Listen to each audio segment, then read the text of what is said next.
ನಮಸ್ಕಾರ ವೀಕ್ಷಕರೇ, ಬಾಗೇಪಲ್ಲಿ ತಾಲೂಕು ಕಾರ್ಯನಿರತ ಪತ್ರಕರ್ತರ ಧ್ವನಿ ಸಂಘಟನೆ ವತಿಯಿಂದ ಬಾಗೇಪಲ್ಲಿ ಪಟ್ಟಣದ ಡಿವಿಜಿ ರಸ್ತೆಯಲ್ಲಿರುವ ಬೃಂದಾವನ ಬ್ಯಾಂಕ್ವೆಟ್ ಹಾಲ್ನಲ್ಲಿ ಪತ್ರಿಕಾ ದಿನಾಚರಣೆ ಹಾಗೂ ನೂತನ ಅಧ್ಯಕ್ಷರ ಪದಗ್ರಹಣ ಕಾರ್ಯಕ್ರಮ ಅರ್ಥಪೂರ್ಣವಾಗಿ ಯಶಸ್ವಿಯಾಗಿ ನಡೆಯಿತು.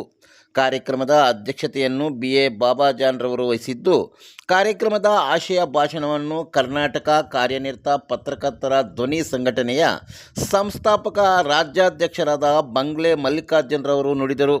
ಮುಖ್ಯ ಅತಿಥಿಗಳಾಗಿ ಹಿರಿಯ ವಕೀಲರು, ಬಾಗೇಪಲ್ಲಿ ಪಟ್ಟಣ ಪಂಚಾಯಿತಿ ಮಾಜಿ ಅಧ್ಯಕ್ಷರಾದ BR ನರಸಿಂಹನಾಯ್ಡು, ಜೈ ಫೌಂಡೇಶನ್ ಅಧ್ಯಕ್ಷರಾದ ಜಯಕುಮಾರ್, ಕಾನಿಪ ಧ್ವನಿಯ ಜಿಲ್ಲಾಧ್ಯಕ್ಷರಾದ V ಮುದ್ದುಕೃಷ್ಣ, ಕಾರ್ಯಾಧ್ಯಕ್ಷರು ನರಸಿಂಹಮೂರ್ತಿ, ಚಿಂತಾಮಣಿಯ ಕಾನಿಪ ಧ್ವನಿ ಅಧ್ಯಕ್ಷರಾದ RK ಇಮ್ರಾನ್ ಖಾನ್, ಕಾಸಪ್ಪ ಅಧ್ಯಕ್ಷರಾದ ಚಿನ್ನ ಕೈವಾರಯ್ಯ, ರಾಜ್ಯಾಧ್ಯಕ್ಷರು ರೈತ ಸಂಘ ನಾರಾಯಣಸ್ವಾಮಿ, ಹರೀಶ್ ಕರವೇ, ಬಾಗೇಪಲ್ಲಿ ಜಿಲ್ಲೆಯ ಎಲ್ಲ ತಾಲೂಕಿನ ಕಾನಿಪ ಧ್ವನಿಯ ಪದಾಧಿಕಾರಿಗಳು ಸದಸ್ಯರು ಭಾಗವಹಿಸಿದ್ದರು.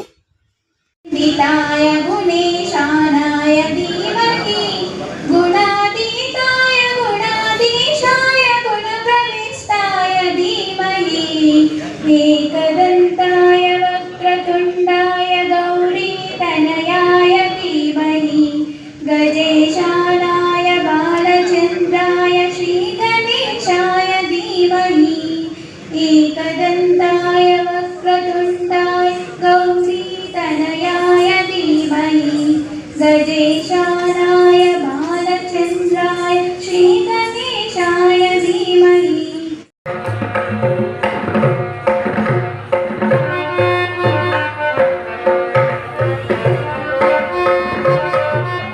ಪತ್ರಕರ್ತರಿಗೇನಪ್ಪ ಹೋದ ತಕ್ಷಣ ಎಲ್ಲರೂ ಪೊಲೀಸರಿಂದ ರಾಜಕಾರಣಿಗಳಿಂದ ಸಲಹೆ ಹೊಡಿತಾರೆ, ಮುಂದಿನ ಸೀಟ್ ಕೂಡಿಸ್ತಾರೆ, ಏನ್ ಬೇಕು ಮಾಡ್ತಾರಂತ.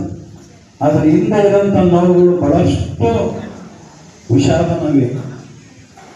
ಇವತ್ತು ಒಂದು ಹನಿ ಮಸಿ ಕೋಟ್ಯಾಂತರ ಜನರ ತಲೆ ಬೀಸಿ ಇಬ್ಬರೂ ಸಹ ಭ್ರಷ್ಟಾಚಾರದಲ್ಲಿ ಮುಳುಗಿರುವ ಒಬ್ಬ ಪತ್ರಕರ್ತ 1000 ಭಯೋತ್ಪಾದಕರಿಗೆ ಸಮ ಅಂದ್ಬಿಟ್ಟಿವತ್ತು ಡಾಕ್ಟರ್ BR ಅಂಬೇಡ್ಕರ್ ಸಾಹೇಬ್ ಅವರು. ನಿಜ ಅಂತಕ್ಕಂದ್ರೆ ಅದು ಕಾರಣ ಏನು? ಅದಕ್ಕೆ ಸಿಸ್ಟಮ್ ಏನಿದೆಯಲ್ಲ, ಸರ್ಕಾರದ ಧೋರಣೆ, ಆ ಧೋರಣೆಗಳಿಂದ ಇವತ್ತು ಪತ್ರಕರ್ತರು ಒಂದು ಕಿವಿಮಾತು ಹೇಳಕ್ಕೆ ಇಷ್ಟಪಡ್ತಾ ಇದ್ದೀನಿ. ದಯಮಾಡಿ ತಮಗೆಲ್ಲ ಗೊತ್ತಿದೆ ವಿಷಯ, ಇವತ್ತು ನಮ್ಮ ಹೊಟ್ಟೆಪಾಡಿಗಾಗಿ 108 ಕಾರ್ಯಗಳನ್ನ ಮಾಡಕ್ಕೆ ನಮಗೊಂದು ಅವಕಾಶ ಇದೆ. ದಯಮಾಡಿ ಪವಿತ್ರವಾದಂಥ ಈ ಪತ್ರಿಕೋದ್ಯಮವನ್ನು ಕೊನೆಗೆಡಿಸದೆ, ಯಾವುದೇ ವ್ಯಕ್ತಿ ಇನ್ನಿತರ ಬಗ್ಗೆ ಟಾರ್ಗೆಟ್ ಇಟ್ಕೊಳ್ಳದೆ, ಸೇವಾ ಮನೋಧರ್ಮದಿಂದ ನಿಜವಾದ ಮಾಧ್ಯಮನ ಬೆಳಕು ಚೆಲ್ಲಿ ಅನ್ಯಾಯ ಅಕ್ರಮಗಳ ವಿರುದ್ಧ ಜನತೆಯ ಧ್ವನಿ ಆಗ್ಬೇಕಂತ ಈ ಸಂದರ್ಭದಲ್ಲಿ ಪತ್ರಕರ್ತರಿಗೆ ನಾನು ಕಿವಿ ಮಾತು ಹೇಳಕ್ಕೆ ಇಷ್ಟಪಡ್ತಾ ಇದ್ದೀನಿ.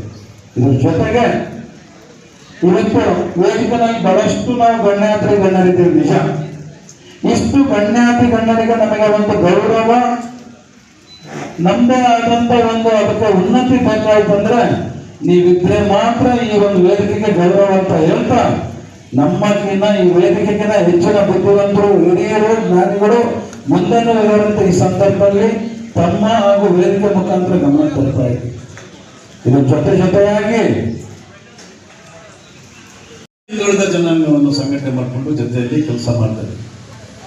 ಅವರು ಆಚೆ ಕಾಣಿಸೋದಿಲ್ಲ, ಆದರೆ ಜನಪ್ರತಿನಿಧಿಗಳು ಕಾಣಿಸ್ತಾರೆ. ನಿಮ್ಗೆ ಗೊತ್ತಿದೆ, ಅದೆಲ್ಲ ರಾಜಕೀಯದಲ್ಲಿ ಸಹಜ. ಇವತ್ತು ಸಂಘಟನೆಯಲ್ಲಿರುವಂಥವರು ಕಾಣಿಸೋದಿಲ್ಲ, ಅವ್ರು ಕಾಣಿಸ್ಬೇಕು, ಅವ್ರು ನಮ್ಗೆ ಮಾದರಿ ಆಗಬೇಕು, ಅವ್ರು ಮಾಡಿದ ಕೆಲಸ ಮೆಲುಕಾಕಬೇಕು. ಇವತ್ತು ಮೆಲುಕಾಕಿದ್ರೇನೆ ಚರಿತ್ರೆ ಗೊತ್ತಿಲ್ಲದವನು ಚರಿತ್ರೆ ಸೃಷ್ಟಿಸ. ಪ್ರತಿಯೊಬ್ಬರಿಗೂ ಒಂದು ಚರಿತ್ರೆ, ಯಾರ ಚರಿತ್ರೆ ತಿಳ್ಕೊಂಡ್ರಾರೋ ಅವರೇ ಚರಿತ್ರೆಯನ್ನು ಸೃಷ್ಟಿಸುವಂತ ಒಂದು ಸಾಮರ್ಥ್ಯ ಹೋಗ್ತಾರೆ. ಇವತ್ತು ಒಬ್ಬೊಬ್ಬರ ಒಂದು ಸ್ಟೋರಿ, ಅತಿ ಬಡತನದಿಂದ ಬಂದವರಿದ್ದಾರೆ, ದೊಡ್ಡ ಬಡತನದಿಂದ ಬಂದರೆ ಅವರು ಹಣ ಇಲ್ಲದರೂ ಸಂಘಟನೆ ಇದ್ದಾರೆ. ಯಾವುದೋ ರಾಜಕೀಯ ಪಕ್ಷಗಳಿದ್ರೆ ಇವತ್ತು 70 ಕೋಟಿ 80 ಕೋಟಿ ಹಾಕ್ಬಿಟ್ಟು ಅಥವಾ MLA MP ಆಗ್ಬೋದು. ಇದು ಹಂಗಲ್ಲ. ಅವರು ಸೇವೆ ಜನ ಸೇವೆ, ಅನ್ಯಾಯ ವಿರುದ್ಧವಾಗಿ ಅನ್ಯಾಯದ ವಿರುದ್ಧ ಧ್ವನಿ ಎತ್ತುವರು. ಯಾವುದೇ ಭಯ ಭೀತಿ ಇಲ್ಲದೆ ಇವತ್ತು ಏನು ಸೆಕ್ಯೂರಿಟಿ ಇಲ್ಲ. ಕೆಲವಾರು ಪತ್ರಕರ್ತರು ಅಥವಾ ಬೇರೆಯವರಿಗೆ ಎಷ್ಟೋ ಥ್ರೆಟ್ಗಳು ಬಂದಿದೆ. ಇದು ನಾವು ಚಿಕ್ಕ ವಯಸ್ಸಿನಲ್ಲಿದ್ದಾಗ ನಾವು ಅನುಭವಿಸಿದ್ವಿ. ಪತ್ರಿಕೆ ಬರೀತಾರೆ, ನಿನ್ನ ಮಾಡ್ತೀನಿ ಅಂತ. ಯಾವುದೋ ದಾರಿಯಲ್ಲಿ ಅಡ್ಡ ಇದೆ, ಅದನ್ನು ತೆಗಿಬೇಕು ಅಂದಾಗ ಅನಾನಿಮಸ್ ಲೆಟರ್ಸ್ ಬರ್ತದೆ. ನಿಮ್ಮನ್ನ ಸದ್ಯದಲ್ಲೇ ಮಾಡ್ತೀವಿ, ಕೈ ಬಿಡಿ ಅಂತ. ಅಂದರೆ ನಾನು 1983 ಆವಾಗೇ ಕೌನ್ಸಿಲರ್ ಆಗಿದೆ. 43 ವರ್ಷಗಳ ಹಿಂದೆ ನಿರಂತರವಾಗಿ ನಾವು ಆಗ್ತಾಯಿದ್ರೆ. ಈಗ ನಮ್ಮ ಮಿಸಸ್ ಆಗಿದೆ 43 ವರ್ಷದಿಂದ ನಾನು ಪುರಸಭೆಗೆ ಸೀಮಿತ ಆಗಿದೆ.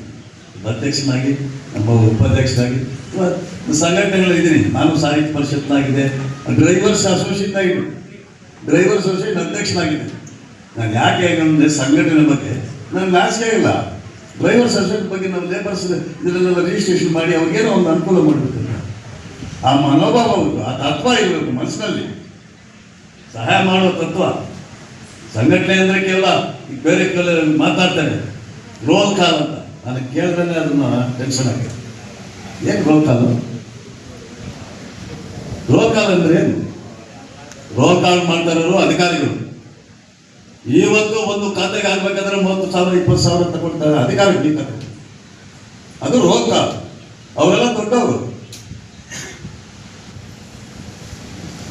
ಈ ಒಂದು ಭ್ರಷ್ಟಾಚಾರ ಇದೆ. ಭ್ರಷ್ಟಾಚಾರದಲ್ಲಿ ಎತ್ತಿದ್ರೆ ಇದೊಂದು ಪಾಠ. ಯಾವುದೋ ಕಾರ್ಯಕ್ರಮಕ್ಕೆ ಎಲ್ಲರೂ ಕೈ ಜೋಡಿಸ್ಬೇಕಾದ್ರೆ ಕಾರ್ಯಕ್ರಮ ಕೇಳಿದ್ರು ರೋಲ್ ಕಾಲ್.